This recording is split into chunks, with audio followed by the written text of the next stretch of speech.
ఈ సినిమా సంక్రాంతికి వస్తున్నాం, స్కూల్కి వెళ్ళే ప్రతి పిల్లాడు డెఫినెట్ గా చూడాల్సిన సినిమా. ఖచ్చితంగా పేరెంట్స్ మీ అందరికి సంక్రాంతికి చాలా పెద్ద విన్నపం. ఎందుకు అంటే ఈ సినిమాలో చూపించిన కాన్సెప్ట్ ఏదైతే ఉందో స్కూల్కి వెళ్ళే ప్రతి పిల్లాడు, ఐ మీన్ ప్రతి మగాడికి అవసరం ఇది.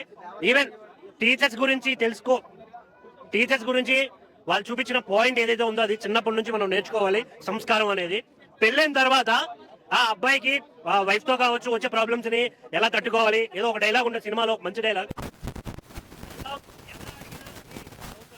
చెప్పకండి, ఇబ్బందుల్లో పడకండి. ఇది మెయిన్ చూపించింది. వేరే లెవెల్ కాన్సెప్ట్ నిజంగా చాలా బాగా అనిపించింది థియేటర్ లో. మెయిన్ గా వెంకటేష్ గారి యాక్టింగ్ అయితే ఉమ్మేశారు. అసలు ఓల్డ్ వెంకటేష్ గారు బయటకు వచ్చారు.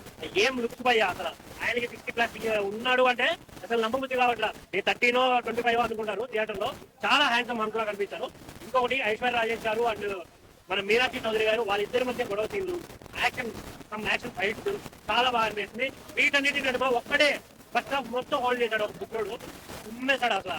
ఆ అబ్బాయి భాష కానీ ఎగ్జాక్ట్ గా మన గోదావరి స్టైల్లో మాట్లాడడం వేరే లెవెల్, అంటే వేరే లెవెల్ పీక్స్ అనిపిస్తుంది. థియేటర్కి వచ్చే ప్రతి ఒక్కడు ఏదో ఫ్యామిలీ స్టోరీ, ఏదో పండగ ఎంజాయ్ చేద్దామని కాకుండా ప్రతి ఒక్కడు ఈ సినిమా చూడాలి. బికాస్ ఆఫ్ ఆ కాన్సెప్ట్ అంత మంచిగా ఉంది. చాలా అంటే చాలా. నాట్ ఓన్లీ ఫన్నీ వే, అనిల్ రావుపూడి గారు ఎప్పుడు ఫన్నీ కాన్సెప్ట్ తీసుకొస్తారు బేసిక్ గా, బట్ ఈ సినిమాతో ఒక మంచి మెసేజ్ కూడా తీసుకొస్తారు. చాలా మందికి ప్రౌడ్ గా ఫీల్ అవుతారు ఈ సినిమా చూసిన తర్వాత. అందరికీ తెలుస్తుంది. పాజిటివ్ రివ్యూ కాదన్నా, జెన్యూన్ గా ఇవ్వడం ఇంపార్టెంట్. ఇప్పుడు నేను biggest fan of Pawan Kalyan గారు. గేమ్ చేంజర్ బాగాలేదు, నాకు యాక్టర్స్ అనిపించింది, సేమ్ అదే చెప్పాను. ఏది అనిపించిందో నేను అదే మాట్లాడతాను. డబ్బులు అంటే నచ్చి జాబులు చేసుకుంటున్నాం, బతుకుతున్నాం బ్రో. సినిమా ఇండస్ట్రీలో బతకాలని వచ్చాము, డబ్బులు తీసుకొని ఎందుకు పని చేస్తాం? దిల్రాజ్ గారు ఎప్పుడూ సేఫే, ఆయనకి ఇంచు కూడా ఏం అవ్వదు. దిల్రాజ్ గారు హ్యాపీ సంక్రాంతి. Thank you.